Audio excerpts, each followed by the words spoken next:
Salut les juristes! L'inexécution d'une obligation contractuelle peut-elle engager la responsabilité d'un contractant à l'égard des tiers? C'est la question que se pose l'Assemblée plénière de la Cour de cassation dans l'arrêt Sucrerie de Bois-Rouge du 13 janvier 2020 qui confirme l'arrêt Bootshop de 2006.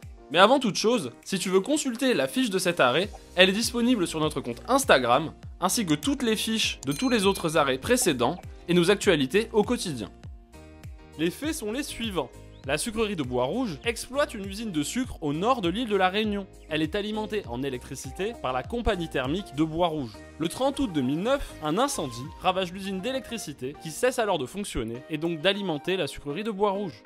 La sucrerie de la Réunion exploite, elle, une usine de sucre au sud de l'île et n'est pas affectée par la cessation d'activité de la compagnie thermique. Elle a donc porté assistance à la sucrerie de Bois-Rouge en vertu d'une convention d'assistance mutuelle conclue entre les deux sociétés. La sucrière de la Réunion, estimant qu'elle avait subi un dommage du fait de cette assistance, a réclamé la garantie de son assureur, qui a alors assigné le fournisseur d'énergie en responsabilité du fait de son inexécution contractuelle. La Cour d'appel a débouté ce dernier de ses demandes, qui a alors formé un pourvoi en cassation. Pour le demandeur, l'inexécution d'un contractant à son obligation de résultat, ici fournir de l'énergie, constitue donc une faute de nature à engager sa responsabilité délictuelle vis-à-vis des tierces victimes du dommage résultant de l'inexécution contractuelle. Le demandeur réclame ici l'application de la jurisprudence Bootshop.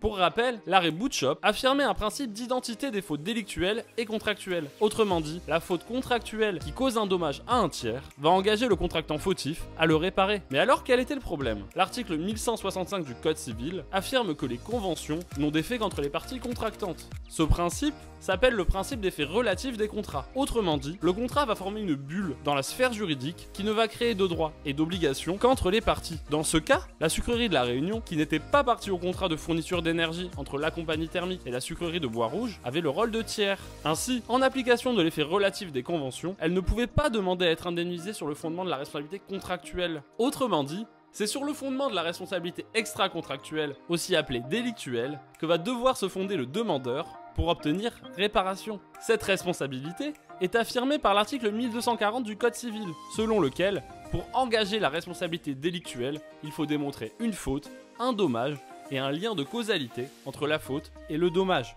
Quel est le problème dans ce cas? Le dommage ne pose pas de problème, le lien de causalité entre l'inexécution du contrat et le dommage non plus. Le problème est de prouver que l'inexécution est constitutive d'une faute délictuelle. L'Assemblée plénière va répondre à ce problème de la manière suivante. Tout d'abord, elle va rappeler qu'elle retient depuis longtemps le fondement délictuel ou quasi délictuel de l'action en réparation engagée par le tiers à un contrat contre un des co-contractants lorsqu'une inexécution contractuelle lui a causé un dommage. Autrement dit, le tiers n'étant pas partie au contrat, sa réparation se fait forcément sur le fondement de la responsabilité délictuelle. La Cour de cassation cite son arrêt Bootshop, jusqu'ici très contesté, selon lequel le tiers à un contrat peut invoquer sur le fondement de la responsabilité délictuelle un manquement contractuel dès lors que ce manquement lui a causé un dommage. Cet arrêt avait donc affirmé un principe d'identité des fautes contractuelles et délictuelles. Elle va justifier ce principe par l'objectif de faciliter l'indemnisation du tiers à un contrat qui, justifiant avoir été lésé en raison de l'inexécution d'obligations purement contractuelles, ne pouvait pour autant caractériser une faute délictuelle distincte.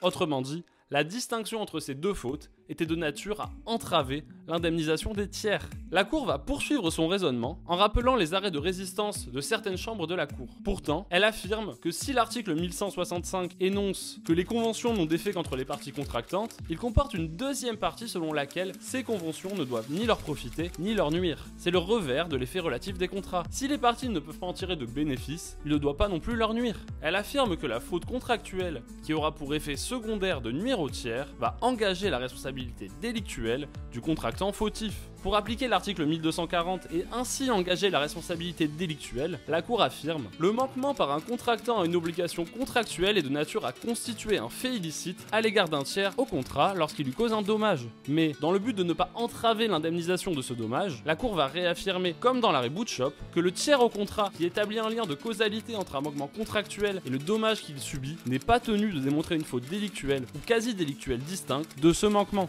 Voilà les juristes, cette décision a depuis été reprise par la Cour de cassation. Il semble que ce soit l'objectif de faciliter l'indemnisation qui l'ait emportée, confirmant alors le principe d'identité de la faute délictuelle et contractuelle en matière de dommages causés à un tiers au contrat. Quant à moi, je vous dis à la semaine prochaine, et d'ici là, filez droit!